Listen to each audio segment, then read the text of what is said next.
રાધે રાધે, જય સિયારામ.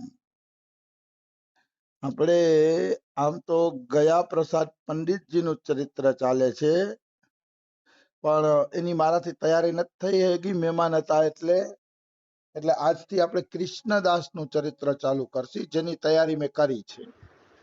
હા. કૃષ્ણદાસજી વલ્લભ કુલમાં થઈ ગયા અને અષ્ટ સખાનો અવતાર હતા. કયા સખાનો અવતાર હતા એ આપણે કાલે લેશી, પણ અત્યારે જોઈએ તો નાભાજી કૃષ્ણદાસ માટે લખે છે, ગિરિધરણ રીતિ કૃષ્ણદાસ નામ માંજ સાજો દિયો. આનો અર્થ એવો થાય છે કે ઠાકુરજી કૃષ્ણદાસ ઉપર રીઝી ગયા અને કૃષ્ણદાસને પોતાનું નામ આપ્યું. મતલબ કૃષ્ણ તો કૃષ્ણ એક જ છે, પણ આનું નામ કૃષ્ણદાસ પડ્યું એનો અર્થ એમ થયો કે કૃષ્ણએ પોતાના નામમાં એને અડધો હિસ્સો આપ્યો કે જા મારા નામ ઉપરથી જ તારું નામ પડશે, એટલે એનું નામ કૃષ્ણદાસ પડ્યું. શ્રી વલ્લભ ગુરુદત્ત ભજન સાગર ગુણ આગર. વલ્લભાચાર્યજીએ જે ભજન પદ્ધતિ બતાવી, ઈ ભજન પદ્ધતિ પ્રમાણે કૃષ્ણદાસે ભજન કર્યું અને ગુણ સાગર કીધા. મતલબ કૃષ્ણદાસમાં એટલા દૈવી ગુણ હતા કે જાણે ગુણોના સાગર હતા. દયા, ક્ષમા, કરુણા, આ તે જે દૈવી ગુણ છે એ દૈવી ગુણોના ઈ સાગર હતા. એમ કહીએ તો ખોટું નથી. અને કબીત નોખ નિર્દોષ નાથ સેવા મેં નાગર. એની કવિતા નિર્દોષ હતી, સુંદર હતી, અને નાથ સેવા મેં નાગર. નાથ એટલે શ્રીનાથજીની સેવામાં એ આગળ પડતો ભાગ ભજવતા હતા. મતલબ એને ભાવ પૂર્વક શ્રીનાથજીની સેવા કરી, શ્રીનાથજીની સેવામાં કોઈ કમી નથી રાખી. શ્રીનાથજી ગોવર્ધન માંથી પ્રગટ થયા છે અને અત્યારે શ્રીનાથજી નાથ દ્વારામાં બિરાજે છે. શ્રીનાથજી જયારે વ્રજમાં હતા ત્યારે આ અષ્ટ સખાઓએ શ્રીનાથજીને ખૂબ લાડ લડાવ્યા, ખૂબ સેવા કરી. એટલે કીધું કે શ્રીનાથજીની સેવામાં ઈ આગળ હતા. વ્રજ રજ અતિ આરાધ્ય વહે ધારી સર્વ સુચિત. અને વ્રજરજ એની આરાધ્ય હતી. મતલબ આપણા ઈષ્ટદેવ કેમ રાધા રાણી છે, કોઈના ઈષ્ટદેવ કૃષ્ણ હોય, કોઈના ઈષ્ટદેવ રામ હોય, એમ કૃષ્ણદાસના ઈષ્ટદેવ હતા વ્રજ રજ. એને વ્રજ રજ વગર હાલતું નહીં. એટલે સદા માટે ઈ પોતાના શરીર ઉપર વ્રજ રજ ધારણ કરીને હાલતા. વ્રજ રજ એને અતિ પ્રિય હતી અને ચિત્તમાં ચિંતન પણ વ્રજ રજનું જ કરતા. વ્રજરજની મહિમા એટલી બધી એને ગમતી. કેવી છે વ્રજરજની મહિમા આગળ આવશે. અને પછી કે જે સાનિધ્ય સદા હરિદાસ વર્ય ગૌર શ્યામ દ્રઢ વ્રત લિયો ગિરિધરણ રીજી કૃષ્ણદાસ કો નામ માંદ સાંજો દિયો. સાનિધ્ય સદા હરિદાસ વર્ય. હરિદાસ વર્ય એટલે ગિરિરાજ ગોવર્ધન. મતલબ જીવનભર ગિરિરાજ ગોવર્ધનમાં રહીને જ એને શ્રીનાથજીને રીઝવ્યા. બીજે બહુ ક્યાંય ગયા નથી. બીજે એને કઈ જવાની જરૂર જ નહોતી. એને શ્રી ગિરિરાજ ગોવર્ધન અતિશય પ્યારા લાગતા હતા. એટલે ગોવર્ધનમાં જ એમનો નિવાસ હતો અને એને દ્રઢ વ્રત લીધું હતું કે હું રાધા કૃષ્ણની સેવામાં ડૂબેલો રહીશ. આ વાત છે. આ તો નાભાજીનું કવિત આવ્યું. હવે આપણે એ કવિતનો વિસ્તાર જોઈએ. વલ્લભાચાર્યજી કૃષ્ણદાસના ગુરુ હતા. તો વલ્લભાચાર્ય ગુરુ હતા તો કૃષ્ણદાસે એક પદમાં સ્વયં સ્વીકાર કર્યો છે કે વલ્લભાચાર્ય મારા ગુરુ છે. સ્વયં પોતાની કવિતામાં સ્વીકાર કર્યો છે. એ કવિતા ઈ છે, તબ તે શ્યામ શરણ હો પાયો. બહુ દિવ્ય પદ છે. કે હમ ત્યારથી મેં કૃષ્ણની શરણાગતિ લીધી એમ, અથવા તો ત્યારથી કૃષ્ણએ મને શરણમાં લીધો. ક્યારે કૃષ્ણએ શરણમાં લીધો? જબ તે ભેટ ભઈ શ્રી વલ્લભ નિજપતિ નામ બતાયો. જ્યારે મારા ગુરુ વલ્લભાચાર્યજીએ મને શરણમાં લીધો અને ભગવાનનું નામ બતાવ્યું, ત્યારે કૃષ્ણએ મને શરણમાં લઈ લીધો. હા આ બે લીટી એટલી અગત્યની છે કે વાત ના પૂછો. જ્યાં સુધી જીવ સિદ્ધ મહાપુરુષના કૃપાપાત્ર નથી બનતા, ત્યાં સુધી ભગવાન ગમે એટલું ભજન કરે તો એ જીવને સ્વીકાર નથી કરતા. સિદ્ધ મહાપુરુષની કૃપા એટલે એનો અર્થ એવો નથી સ્વીકાર નથી કરતા એટલે નાખી દેશે ભગવાન, એવું હું કહેવા નથી માંગતો. પણ સિદ્ધ મહાપુરુષની કૃપા દ્રષ્ટિ પડી જાય ને તો એની સહી થઈ જાય છે કે હવે આ જીવ ધીરે ધીરે ભગવત પ્રાપ્તિ તરફ આગળ વધશે. બિલકુલ.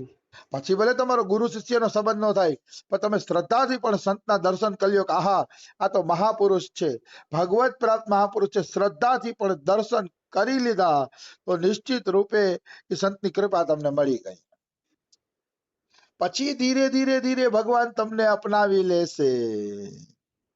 પણ કૃપા બહુ જરૂરી છે. અહીંયા કૃષ્ણદાસ ખુદ કહે છે કે મને શ્યામે ત્યારે જ શરણાગતિમાં લીધો જ્યારે મારા ગુરુ વલ્લભાચાર્યજીએ એનું નામ મને આપ્યું, કૃષ્ણનું નામની દીક્ષા આપી, ત્યારે કૃષ્ણએ મને શરણમાં લીધો. હા ગુરુ પરમ આવશ્યક છે. જેના ગુરુ સિદ્ધ નથી, મહાપુરુષ નથી, એ વ્યક્તિની ભગવત પ્રાપ્તિ મોડી થશે. થશે તો બધાયને, પણ મોડી થશે.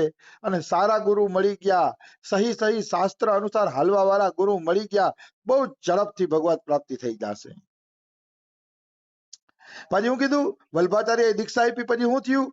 ઓર અવિદ્યા છાંડી મલિન મતી શ્રુતિપથ આય દ્રઢાયો. આજે અવિદ્યા હતી, માયા છે, એ માયાના કારણે મારી મલિન મતી થઈ ગઈ હતી. એ મતી મારા ગુરુજીએ છોડાવી દીધી અને શ્રુતિપથ આય દ્રઢાયો. શ્રુતિ એટલે શાસ્ત્રનો રસ્તો મારા ગુરુજીએ મને પકડાવી દીધો. કૃષ્ણદાસજી કહે છે. હા કારણ કે શાસ્ત્ર વિરુદ્ધ જેટલા પણ રસ્તા છે એ બધા મલિન મનના રસ્તા છે. હા શાસ્ત્ર વિરુદ્ધ જેટલા રસ્તા છે એ બધા ખરાબ બુદ્ધિના રસ્તા છે. એટલે ઈ રસ્તે હાલવું જોઈએ નહીં. ઈ રસ્તે આપણે હાલવું જોઈએ નહીં. હા કૃષ્ણ દાસ જન ચહુ જુગ ખોજત અબ નિશ્ચય મન આયો. કૃષ્ણદાસ કે ચારેય યુગમાં હું ભગવાનને ખોજતો તો, ગોતતો તો, ચારેય યુગમાં હા ચારેય યુગમાં હું ભગવાનને ગોતતો તો, ખોજતો તો. હવે મારું મન હરખી રીતે ભગવાનમાં લાગ્યું. મારું મન હવે ભગવાનમાં લાગ્યું. કારણ તો કે હવે એટલા માટે લાગ્યું ભગવાનમાં કે ગુરુ મને મળી ગયા. આવી ગુરુ મહિમાનું પદ શ્રી શ્રી કૃષ્ણદાસજીએ ગાયું અને એ સાચું પણ છે. એમાં કોઈ એટલે કોઈ પણ પ્રકારની શંકા નથી. પછી આવે છે વ્યાખ્યા, આવે છે નાથ સેવા મેં નાગર.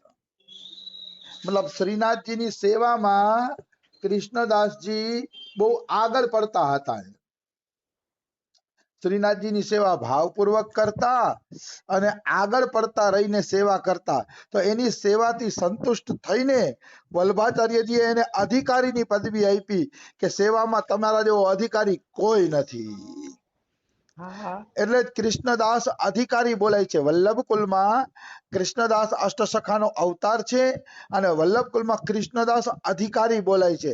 અધિકારી એટલા માટે કે વલ્લભ કુલના જે મોટા નિર્ણય લેવાય, મંદિર બનાવવાના નિર્ણય કે ઠાકોર સેવાના નિર્ણય લેવાય, તો એમાં સિક્કો લાગતો ને સિક્કામાં કૃષ્ણદાસ અધિકારીની સહી થતી. હા કૃષ્ણદાસ એવડો મોટો હોદ્દો વલ્ભાચાર્યજી કૃષ્ણદાસને આપતા ગયા છે. આવડો મોટો. કારણ કે અષ્ટસખાનો અવતાર પણ હતા કૃષ્ણદાસ અને સેવામાં હોશિયાર પણ હતા. એટલે બધી સેવા વલ્લભાચાર્યજી ધામમાં જાતા પેલા કૃષ્ણદાસને સોંપતા ગયા હતા. આટલો બધો કૃષ્ણદાસનો મહિમા છે. હા આવી વસ્તુ છે. પછી એની વાણી એવી હતી કે નિર્દોષ હતી. એની વાણીમાં કેવળ અને કેવળ એને ભગવાનના ગુણ ગાયા. ભગવાનના ગુણગાન સિવાય એને કોઈ માટે કોઈ પણ પ્રકારની કવિતા બનાવી નથી. હા કેવલ ભગવાનના ગુણગાન માટે જ એને કવિતા બનાવી. તો તુલસીદાસે પણ રામાયણમાં લખ્યું છે કે જો પ્રબંધ બુદ્ધ નહીં આદરહી સો શ્રમવાદી બાલ કવિ કરહી. જે કવિતાને સંતો આદર આપતા નથી એ કવિતા વાળો કવિ ખાલી મહેનત જ કરે છે, બીજું કઈ કરતો નથી. હા જેને સંતો આદર આપતા નથી. તુલસીદાસની રામાયણને જોવા આજે કેટલા સંતો આદર આપે છે તો એનું રામાયણ લખવું સાર્થક થઈ ગયું. હા 3 વર્ષમાં તુલસીદાસે રામાયણ લખી હતી, લગભગ 3 વર્ષ લાગ્યા હતા. તો 3 વર્ષ એના સફળ થઈ ગયા, કારણ કે સંતોએ એની કવિતાને આદર આપ્યો. એટલે એનું રામાયણ લખવું સાર્થક થઈ ગયું. પણ બીજા કેટલાય કવિઓ કેટલાય પુસ્તક લખે છે પણ એ સાર્થક નથી. એ બધું સાર્થક છે નહીં, સાર્થક રહેશે પણ નહીં. સાર્થક એટલા માટે નહીં રહે કારણ કે એમાં સંસારના ગુણ ગાવામાં આવ્યા છે, અને સંસારના ગુણ ગાય કવિતા બેકાર. આવી વસ્તુ છે. તો ગોવિંદના ગુણ ગાવ. તુલસીદાસજી શું કહે છે? સબ ગુણ રહિત કુ કવિકૃત બાની રામ નામ જસ અંકિત જાની સાદર કરહી સુનહી બુદ્ધ તાહી મધુકરી સરીસ સંત ગુણ ગ્રાહી. આ 4 ચોપાઈમાં તુલસીદાસજી કહે છે સબ ગુણ રહિત કવિ કૃત બાની, માનો કોઈની કવિતામાં કોઈ ગુણ નથી, એને કવિતા લખતા જ નથી આવડતી, એની કવિતામાં કોઈ ગુણ નથી, પણ જો એની કવિતામાં રામ નામ જસ અંકિત જાની, પણ જો એની કવિતામાં રામ નામનો યશ ગાવામાં આવ્યો હોય, રામ નામના ગુણગાન ગાવામાં આવ્યા હોય, તો સાદર કહી સુનહી બુદ્ધતાહી, તો બુદ્ધિમાન પુરુષોએ આદરપૂર્વક એની ચર્ચા કરવી જોઈએ. આદરપૂર્વક. ભલે એની કવિતા બેકાર છે પણ ભગવાનના ગુણાનુવાદ છે તો એની કવિતાનું આદરપૂર્વક બુદ્ધ વ્યક્તિઓએ પાન કરવું જોઈએ. જેવી રીતે મધુકર સરીસ સંત ગુણ ગ્રાહી, જેવી રીતે મધુકર એટલે ભમરો ફૂલોનો રસ પી લે છે, એવી રીતે સંતોએ આટલા બધા ચોપડાઓમાંથી જેમાં ભગવાનના ગુણગાન ગાવામાં આવ્યા છે એ ચોપડામાંથી રસ પી લેવો જોઈએ. સાચું કહું ને તો રામ અને કૃષ્ણની જે શાસ્ત્રોમાં કથા હોય ને એ જ શાસ્ત્ર વાંચવા જોઈએ, બાકી બધા શાસ્ત્રોને તિલાંજલિ આપી દેવી જોઈએ. શાસ્ત્ર એટલે એનો અર્થ એવો ને તિલાંજલિ એટલે ફેંકી દેવાય એમ નહીં, પણ બીજામાં બહુ ન વાંચીએ તો કઈ વાંધો નથી. વાંચવા ઈ જ શાસ્ત્ર જોઈએ જેમાં રામ અને કૃષ્ણનો યશ ગવાણો હોય, ભગવાનના ગુણ ગવાણા હોય, એ વસ્તુનું વધુ આગ્રહ રાખવો જોઈએ. અમારા સુખરામ બાબા છે, એ સુખરામ બાબાના ગુરુજીને સુખરામ બાબાએ પૂછ્યું કે ગુરુજી હું ક્યાં કઈ જગ્યાએ સત્સંગ સાંભળવા જાઉં, મતલબ સત્સંગ હાલતો હોય તો કઈ જગ્યાએ મારે સત્સંગ સાંભળવો હોય. ત્યારે એના ગુરુજીએ કીધું કે બેટા જ્યાં રામ અને કૃષ્ણની કથા થતી હોય ને ત્યાં સાંભળવા જાવું. હા રામકૃષ્ણની કથા, બસ ઈ જ સત્સંગ છે. બાકી કોઈ નિર્ગુણની વાતો કરતા હોય કે બીજી મોટી વાતો કરતા હોય તો યા સત્સંગ સાંભળવા જાવો નહીં. સત્સંગ યા સાંભળવો કે જ્યાં રામ અને કૃષ્ણની ચર્ચા થતી હોય. રામકૃષ્ણની ચર્ચા થતી હોય તો અહીંયા આપણે સત્સંગ સાંભળવા જઈ શકીએ છીએ, ત્યાં પછી કોઈ દોષ નથી. આવી વસ્તુ છે. પણ જ્યાં રામ અને કૃષ્ણની ચર્ચા ન થતી હોય અહીંયા જવું જોઈએ નહીં. આપણા હિન્દુના સનાતન દેવતા તો રામ અને કૃષ્ણ જ છે. એટલે રામ કૃષ્ણ ને પછી સનાતન ધર્મ દેવતાઓ તો 33 કરોડ છે, પણ બધાને પકડવા જાશી ને તો ખીચડો થઈ જશે. એટલે પ્રણામ બધાને કરો, પણ બને ત્યાં સુધી રામ કૃષ્ણને પકડી રાખો. અને આમ પણ બધા દેવતાઓમાં રામ અને કૃષ્ણનું સ્વરૂપ અતિ સુંદર છે, અતિ દિવ્ય છે, અને એની લીલાઓ પણ અતિ વિશાળ છે કે તમે એ લીલાઓ ગાયે રાખો તો પણ ક્યારેય ખૂટે નહીં. એટલે બને ત્યાં સુધી રામ અને કૃષ્ણને પકડી રાખવાની મહેનત કરવી જોઈએ. રામકૃષ્ણ પકડાઈ ગયા તો બધું પાર પડી ગયું. તો કૃષ્ણદાસનું ચરિત્ર આપણે આગળ કાલે વધારશી. આજે સમય થઈ ગયો છે. રાધે રાધે, જય સિયા રામ. રાધે રાધે.